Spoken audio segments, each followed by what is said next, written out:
For some who find themselves homeless, it is an event, a one-time happening that has a beginning and hopefully a quick and decisive end. And as a community, Miami has rallied around the cause and helped so many people over the last decade to get off the streets and start a new life, or find one they almost forgot they had. But along with the more visible act of helping the homeless to get off the street or out from under I-95, something had to be done for those at a crossroads of life to help them become a productive member of society and not slide back to life on the street. In French, it is called Carrfour. And in Miami-Dade, an organization called by that name is building futures through housing every day.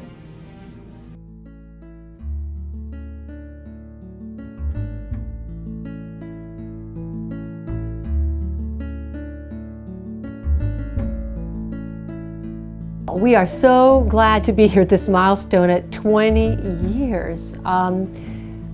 It was a matter of survival initially. We thankfully have passed that point. And to be able to think strategically and to think about how we can grow our impact is really a wonderful place to be. When you talk about the properties that Carrfour has developed over the years, the first one that has to come to mind is our first property, which was ver1. It was the most difficult project that we were doing because nobody knew Carrfour.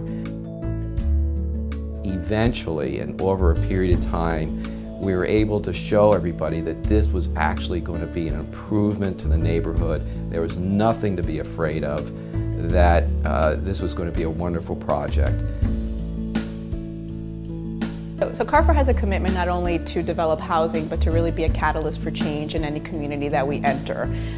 We want to bring improvement just visually to the block. We want the building to be the nicest building on the block or close to the nicest building on the block. So that really has the impact of starting to turn a blighted area around. And we also feel very strongly about bringing something else to the community other than the housing. So we really do our best to employ folks in the construction process or management of the building that are from that immediate vicinity. So we're not only bringing housing units, but we're also bringing employment to the community. And we also try to bring different uses, and we try to be innovative about that. So for example, in Villa Aurora, we have a public library. In our Verde Gardens project down south, we have a farm and a farmer's market. We're talking to a couple of organizations to move into, to have a couple different not-for-profits renting space out for us in Schuler Manor, so that's a new asset to the community that they didn't have before.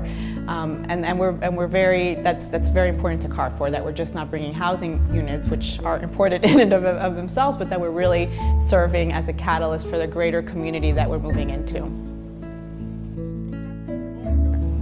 I started with Carrfour in 2002 as a volunteer out of a passion to help the homeless that I saw on the streets, and really just wanted to be a part of an organization that was not just doing real estate development, but changing lives.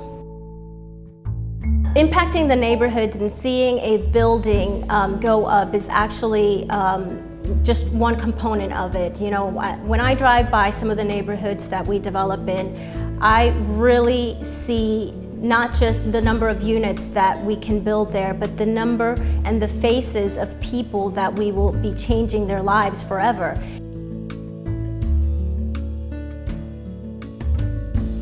I was addicted to crack cocaine, marijuana, alcohol. Had 2 children, abandoned my children. Got connected with Carrfour in 2004, and here I am. If I had not been connected to Carrfour, I would probably be struggling really bad.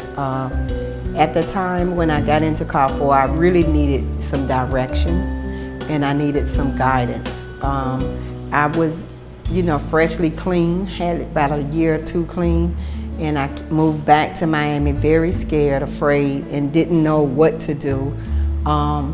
Through Carrfour, I've been able to get some good guidance and direction in how to take steps to maintain my life. Essentially, the family really tells their own story, and then we help link them up with resources in the community to respond to that.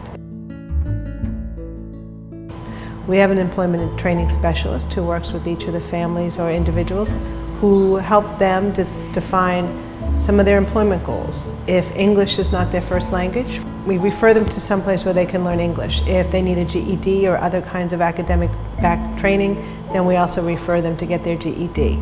We do whatever we can to help them get to the next step. I originally became a board member by being active in my site at Schuler Manor. I was on the Tenant Association Council. And one of the issues that Carrfour has is the fact that if you were any type of leadership capacity at one of the residents, you were eligible to be part of the board to represent that facility. I think becoming a leader with them engaging me in that capacity stems from the fact that perhaps they saw in me a wherewithal where I can be of help to someone that may be in the same position. It gives me validation to be a board member because it allows me to be influential in the area, the housing development that I serve. They are looking for me to be a bridge to management, and I like to think that I have done that.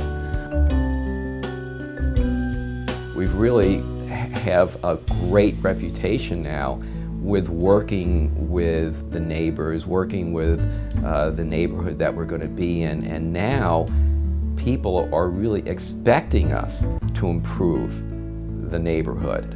And so that whole evolution has been wonderful, and it's really been wonderful to be part of it.